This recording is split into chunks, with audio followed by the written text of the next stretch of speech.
Hey guys, welcome back. In today's video, I'm going to introduce you to a different type of tablet this time, the remarkable Paper Pro. It's a digital paper tablet designed for writing, sketching and reading, but without all the distractions of a regular tablet. No apps, no notifications, no social media, just focus. It features a large color display, a paper-like surface, and a very minimal interface focused only on productivity. So I really wanted to try it to see how I could use it as an architect and designer, if this is practical or not for drawing or creating concept sketches and more. So I will give you my opinion, show you how it works and the different ways I've been using it over the past few weeks. And let me tell you, this is not your typical tablet and I have mixed feelings about this one. So let's start.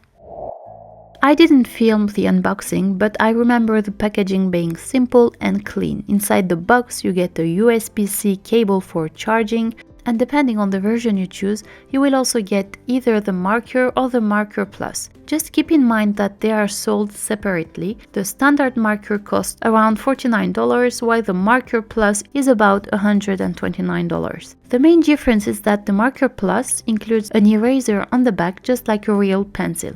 I personally went with the Marker Plus. One great thing is that you never need to charge it. You can attach it magnetically to the right side of the tablet. The magnets aren't very strong, but they are good enough to keep it in place. You also get some replacement tips in the box. I picked up the keyboard case as well, called the Type Folio. It has a really nice design and feels well made. It connects to the Remarkable using magnets, so there is no need for Wi-Fi or Bluetooth pairing.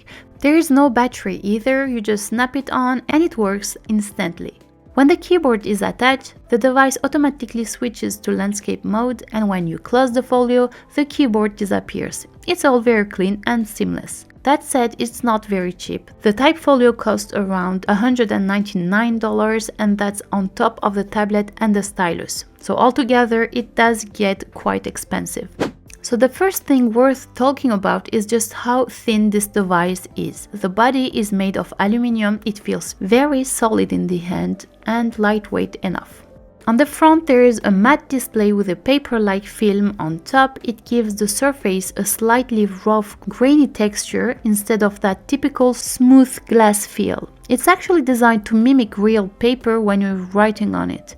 Now, one important thing to know about the display is that it's a color e-ink screen. Unlike traditional displays like the ones on your phone or tablet which emit light, e-ink work by physically moving tiny particles to form an image. So you've got millions of microscopic color ink particles rearranging themselves to create what you see. There are no glowing pixels or backlight, just particles sitting on the surface. So yes, you do get colors, but it looks soft and natural, almost like something printed on paper. It's not as vivid or saturated as an iPad, and honestly, I don't think it's fair to compare these two. They are different tools designed for different purposes. One thing I really like about this tablet is how the screen adapts in different lighting conditions. You can use it in bright sunlight and still see everything clearly, and you can also use it in the dark thanks to the adjustable front light. It reflects natural light just like real paper, which makes it very comfortable on the eyes. Looking around the device, the design is very minimal. There is a power button on the top and a USB-C port on the bottom. And finally, the battery life is great. It lasts around a week on a single charge. The interface is also very simple. When you turn it on, you land directly on your home screen where all your files are stored. You basically have your notebooks, your PDFs and your documents, and that's it. If I want to create something new, I just tap the plus button right here. From there, I can create notebooks or folders and organize everything just like I would on a computer.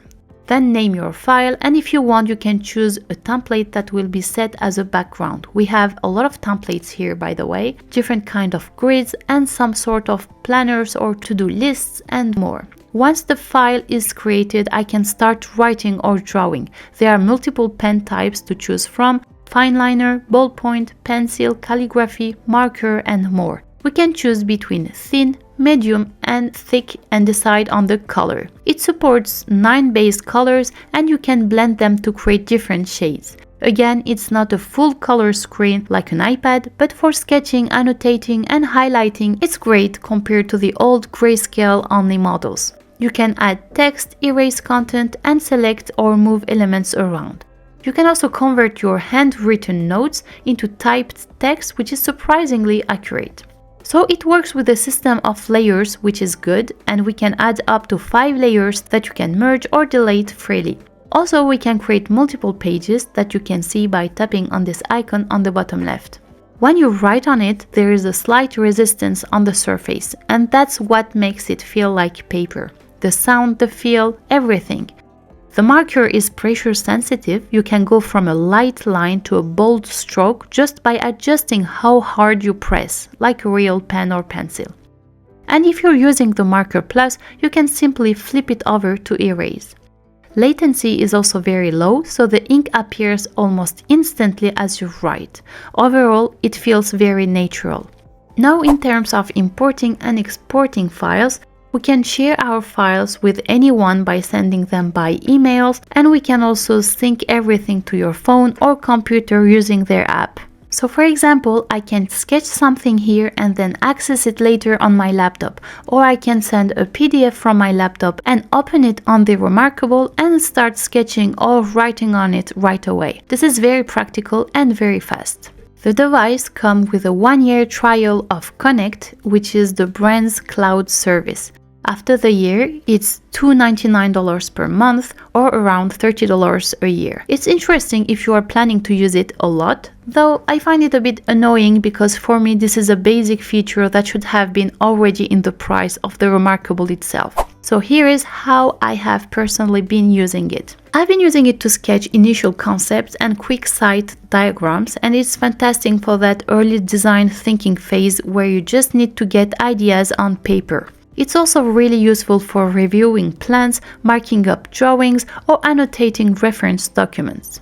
I used it as a sketchbook for lots of exploration, rapid freehand, and notes.